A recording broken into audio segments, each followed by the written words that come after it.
Everyone. Last video में हम Mendeleev periodic table कर रहे थे। उसमें हमने उस मेंडलीव पीरियोडिक टेबल की डिस्क्रिप्शन की थी। अब हम मेंडलीव पीरियोडिक टेबल को ही थोड़ा आगे डिस्क्राइब करेंगे। सबसे पहले हम पढ़ेंगे importance of Mendeleev periodic table. पहला पॉइंट जो हम डिस्कस करने वाले हैं वो systematic study of the elements. Mendeleev was the first, I have already told you that Mendeleev was the first one who arranged a very large number of elements into groups and periods. This made the study of elements quite systematic and easy to predict the properties of elements in a particular group. पहला ऐसा शख्स था जिसने कितने सारे elements को एक systematic way में अरेंज किया था ग्रुप्स और पीरियड्स की फॉर्म में, और उसने इतना सिस्टमैटिक बनाया था कि बहुत इजी हो जाता था एलिमेंट्स की प्रॉपर्टीज को स्टडी करना एक पर्टिकुलर ग्रुप में। नेक्स्ट पॉइंट पढ़ते हैं prediction of the new elements and their properties. ये हम ऑलरेडी डिस्कस कर चुके हैं।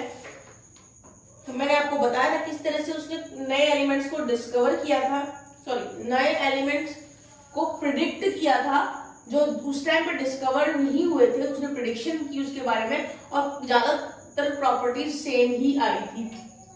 एक का सिलिकॉन, एक का बोरोन, एक का,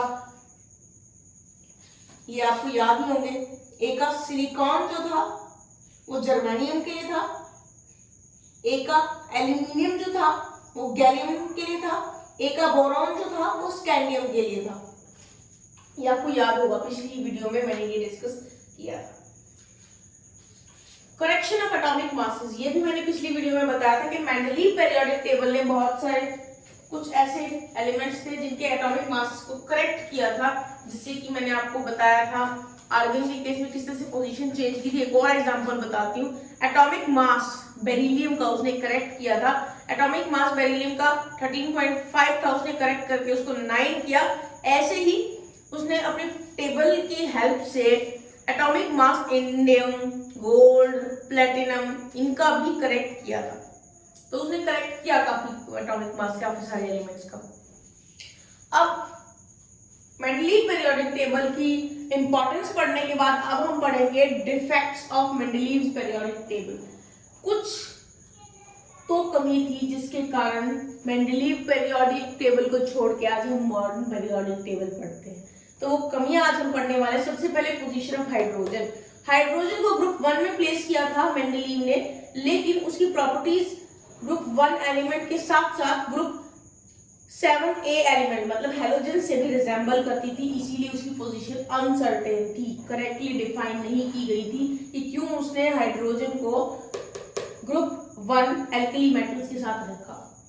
second point, anomalous position of some elements. कुछ ऐसे एलिमेंट्स हैं जिनकी एनॉमलस अजीब सी पोजीशन थी।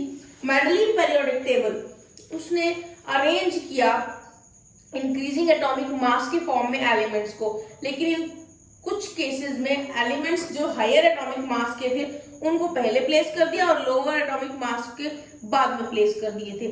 वो मैंने आपको बताया था कल पिछली वीडियो में एक एग्जांपल दिया था, और एग्जांपल देती हूँ। आर्गन जिसका एटॉमिक मास 39.9 था वो पोटेशियम से पहले आ रहा था जिसका एटॉमिक मास 39.1 था। ऐसे ही कोबाल्ट जिसका एटॉमिक मास 58.9 था वो पहले प्लेस किया गया था उसकी टेबल में, जिसका निकल से पहले प्लेस किया था, और जबकि निकल का एटॉमिक मास 58.7 था। तो इन चेंजेस के लिए उसने जस्टिफिकेशन भी नहीं दी, तो ये उसका मेजर ड्रॉबैक रहा।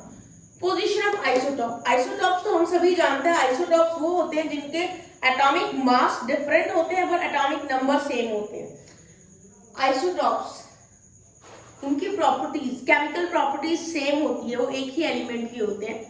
तो एटॉमिक मास डिफरेंट होने के कारण मेंडलीव पीरियोडिक टेबल में आइसोटॉप्स जब डिस्कवर हुए तो उनको अलग जगह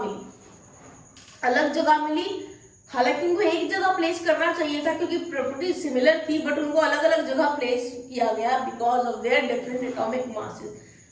फिर ये भी एक कारण था, मेजर कारण था एटॉमिक मास की जगह दूसरा कुछ क्राइटेरिया सोचने का कि क्या ये सही भी है क्राइटेरिया एटॉमिक मास का।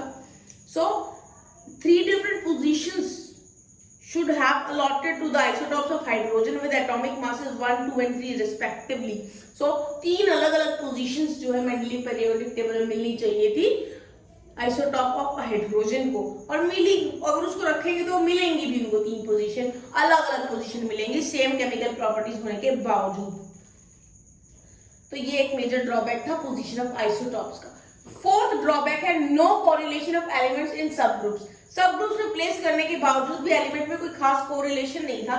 Elements placed in the same group should have same properties, but ऐसा नहीं था कुछ केसेस में, जैसे कि lithium, sodium, potassium group 1A में प्रेजेंट है, काफी सिमिलर है, और copper, silver, gold group 1B में प्रेजेंट है। फर्स्ट ग्रुप के ही 2 पार्ट है, तो ग्रुप ए के तो एलिमेंट सेम है, lithium, sodium, potassium, but group B जो उसी फर्स्ट ग्रुप का सब ग्रुप बनाया था उसमें जो कॉपर, सिल्वर और गोल्ड प्लेस किया गया था उनकी कोई पोजीशन, उनकी जो प्रॉपर्टीज थी वो लिथियम, सोडियम, पोटेशियम से काफी डिफरेंट थी। तो नेक्स्ट जो पॉइंट हम पढ़ने वाले हैं वो different groups for similar elements है।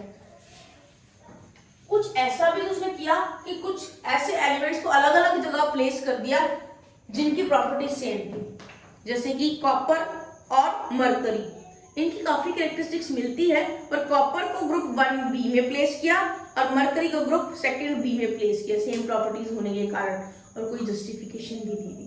नेक्स्ट है point position of lanthanoids and actinoids. Lanthanoids or actinoids, both these families have 14 elements each, but they could not find proper position in the main setup of the Mendeleev periodic table. जब ये discover हुए थे lanthanoids और actinoids, Mendeleev periodic table में उनको जगह नहीं मिली, इसीलिए इन एलिमेंट्स को टेबल के नीचे 2 सेपरेट रोज में असाइन की गई थी पोजीशन, क्योंकि मेन टेबल में जगह ही नहीं मिली इनको। तो ये भी ड्रॉबैक था मेंडलीव पेरियोडिक टेबल का। Now the last point is cause of periodicity. जो पेरियोडिसिटी थी, जो रिपीटिशन था प्रॉपर्टीज का, एक ग्रुप में सेम प्रॉपर्टीज आ रही थी after a difference of atomic mass, इसका कोई एक्सप्लेनेशन, प्रॉपर एक्सप्लेनेशन नहीं दिया मेंडलीव ने, कि उसने जो एलिमेंट्स हैं उनको ग्रुप्स में प्लेस क्यों किया है, उसका कोई खास एक्सप्लेनेशन नहीं दिया। So these were the defects as well as importance of the Mendeleev periodic table, and these defects take us to the next level, that is modern periodic law, means modern periodic table। वो हम next video में पढ़ेंगे।